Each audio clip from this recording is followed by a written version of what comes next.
Ayan mga slick, kumain na tayo.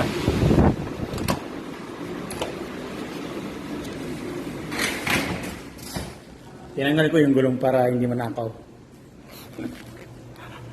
So ayun, baka lang yung bike natin mga slick. Yung luma kong bike, yun ang ginagamit ko ngayon. Tinatanggal ko yung gulong niya para at least hindi na pag-interesan ng magnanakaw. Yan. Yoho! Nasa labas na tayo mga slick. Spread ko lang yung saan nahulog yung nanakaw yung bike ko. Ito mismo. Yan. Ito mismo nanakaw yung bike ko mga slick. Hindi mo nga ako kasi mga bakal yung iba. Mga ganun, no? Hindi pagkakainteresan. Tapos yung CCTV ito. Anong CCTV? So, kitang-kita mga slick. So, yan ang bike natin. Kakabit na natin ang gulong mga slick. Kakabit na natin. Ganito lang, para iwas interest. Ganito lang yung bike mo, hindi pagkaka-interest na magnanakaw. Kapag kinuha pa to, talagang pinapoint na yata yung mga slick. Yan. Yung mga nagbabike ka mga slick. Yan. So yan yung camera. Doon lang yung bike ko nakalagay. Di ba? Kaya iniisip ko safe dito kasi di pala. Mas safe pala dito malagay. So yan, dito muna tayo mga slick. So yan na. Dito tayo mga slick. So parang ulan. Up.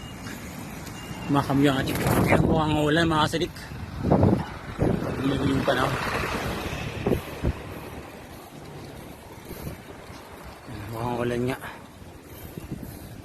So ganito na yung bike natin muna. Pero ayos natin yung bike para mas maganda yung smooth ng ating takbo. Kasi tumutunog eh. Yan.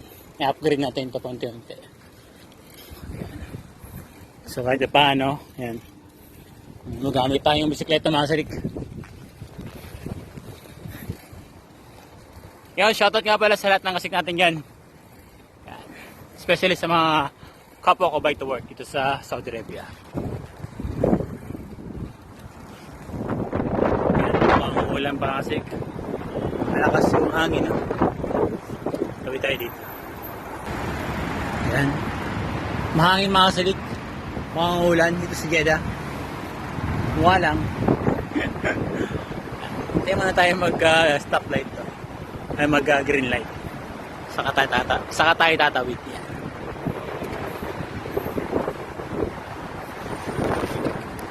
Sundin ang batas trapiko. Minsan hindi. Sa pala tayo masok. Na green light na mga salik. Ganyan tumawid. Kasi may natawid pa dito mga sakyan. Kaya hindi pa pwede sumingit. Ang ganyan na.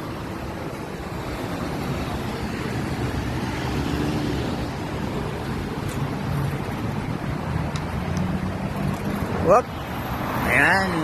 Ito pa ano, kasi tawid tayo sa pang-araw natin mag-bike to work. Ayan. Ito na tayong magandang maayos na bike sa bisikleta.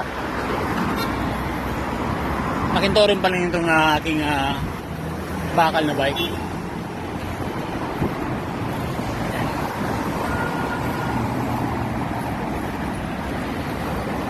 So wala pa tayong pamiling magandang bike. Ito muna. So, yun nga pala mga salik, meron nga pala akong binibentang L300 van mga salik. So, yung mga negosyo dyan, yung mga especially sa mga agriculture o mga tinda, yan, pwede po ito gamitin yung mga salik ang L300 van. Yan, para sa pangkarga yung mga produkto mga salik. So, ayan, mag-PM lang mga salik, kung sa mga interesado dyan magkaroon ng L300 van. And sa mga naghahanap ng iba-ibang unit ng mga sakyan, yan, mag-PM lang kayo mga salik. At meron ako. So, ayun lang mga sadik. Sobrang lakas ng hangin mga sadik. Ibig sabihin yan, ulan. Kaya malakas ang hangin. Yun yung senyales dito. Pag ulan, malakas ang hangin. Yan. Pagka malakas ang hangin, sure na sure yan. Ulan, saka madilim yung langit. So, yung gabi na mga sadik dito sa Jeddah, Saudi Arabia. Yung mga ibon yan. Kanya-kanya silang hanapan ng matutulugan. Pag ganyang huli nila. So ito, hindi na pwedeng putulin pag ganyan, nataas na yung punong kahoy. Pagkalam ko, hindi na pwedeng putulin pag ganyan. Depende, kapag ang area is business area, so pwede tayong tanggalin para nakikita nila yung mga tindahan. Pero ganito ang area ito, mga puro apartment. Alam ko hindi na ito tatanggal yung mga ganyan. Kasi nga nagpaparami sila ng punong kahoy. Sports car. Kaya nga pala, update nga pala dun sa nawawala akong bike, wala na akong pag-asa doon mga kasalik. Kahit na may CCTV nga, napakita ko sa inyo, may CCTV doon. Tapos yung area ko kung nasaan,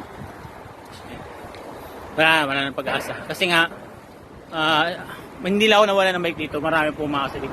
Sobrang dami na nawala ng bike dito. Kaso nga lang, talagang mahirap hanapin yung mga kumukuha ng bike. Hindi ko alam bakit. Kahit may CCTV mga kasalik, talagang hirap. Ano pa doon mga kasalik, luma pa yung, hindi pa siya updated yung CCTV. Kaya hindi mo maninag yung kumuha. Kasi isip ko rin kasi, yung mga nawalan ng bike na sobrang gagandang bike, hindi na babalik. Yung mga nagkakalaga ng 15,000, 10,000 real. So 100 plus na yung sa ating mga kasalik. Hindi na babalik. Yung pangkaya akin na 2,000 lang. Real po ang kasalik, pero sa peso malaki na po yun. Nasa almost 30,000 pesos sa atin. So ayun, hindi na ako nakasang babalik ko. Pero yun, okay na sa akin ito mga kasalik. Ito nga yung bike ko ngayon. Okay na to sa akin. Basta may pang araw-araw tayong gagamitin. So pasok sa trabaho, okay na yun sa akin. So ibig sabihin, hindi ko na kailangan ng mas magandang bike para sa pasok sa trabaho. Given na yun kung mayroon tayo mga kasalik. Kasi para mas mabilis yung pagpasok ka sa trabaho. Pero yun nga, mainit sa mata dito yung mga bike. Kaya mas mahigit na sa akin itong ating bike na bakal. Ito yung ating gamitin. Upgrade ko na lang kung meron tayong pera. Para mas maganda at mas smooth yung ating pag-bike. Yan ang nakasis dito mga kasalik. Mag-alas 7 na ng gabi. Pero medyo maluwanag pa rin. So ganito ang sitwasyon paggabi na dito sa Jeddah, Saudi Arabia mga kasalik. Buhay naman yung mga negosyo sa gabi. Yeehaw! Sarap din mag-bike pag ganito oras. Namiss ko yung mag-bike ng madaling araw. Kasi dati nagtatrabaho sa mall pa. Ang uwi ko is alas 3 ng madaling araw. Alas 3 o alas 4. Ganun. Wala kang kalaban sa kalsada. Tahimik yung kalsada. Makakita mo lang mga sports car. Ganong oras, sobrang daming sports car makikita. Doon sila umaharurot pagka ganong oras. Kasi walang masyadong sasakyan. Loko-loko. Loko-loko restaurant. Lapit ang title ng sakyan eh. Anong sakyan? Ng restaurant na yun. May pakape. Yan, big shoutout sa lahat ng mga kasek natin dyan, especially sa mga kapwa ko bike tour dito sa Saudi Arabia. So yung ingat-ingat mo yan mga kasalik.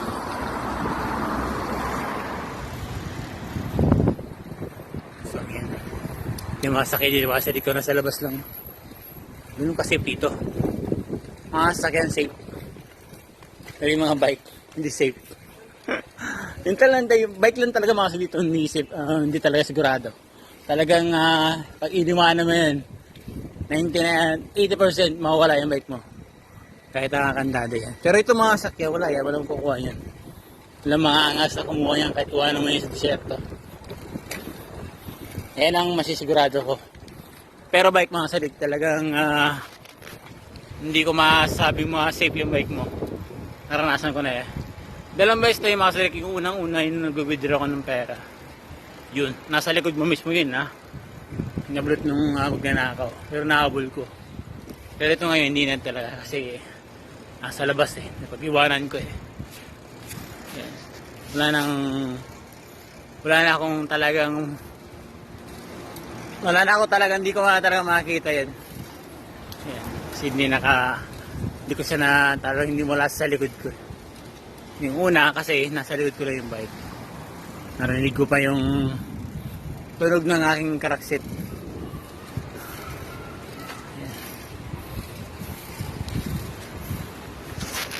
Pero ito, hindi na.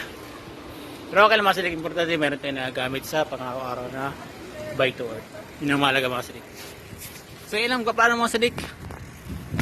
So ingat-ingat po na mga silik, especially sa mga katulad ko may bike to work yan. Yan. Laging ingatan ang ating bike. Kandado na maigi. Kung pwedeng doblein yung kandado, yung lock natin mas maigi para mas safe yung mga bike natin. Yan. So yung mga silik, kung paano na ako. Hanggang sa muli. And yun, maraming salamat sa 11,500 followers ko. Yan. Sana bago matapos yung taon na to, magkaroon tayo ng 12,000 followers. So yun lang mga silik. And share nyo sana aking video mga silik para mas marami tayong manood ng ating video at malo sa ating fan page mga silik. Sana mabot tayo ng 12,000 followers bago matapos ang 2023. So yun lang mga silik. Okay, papaalam na. And yun, maraming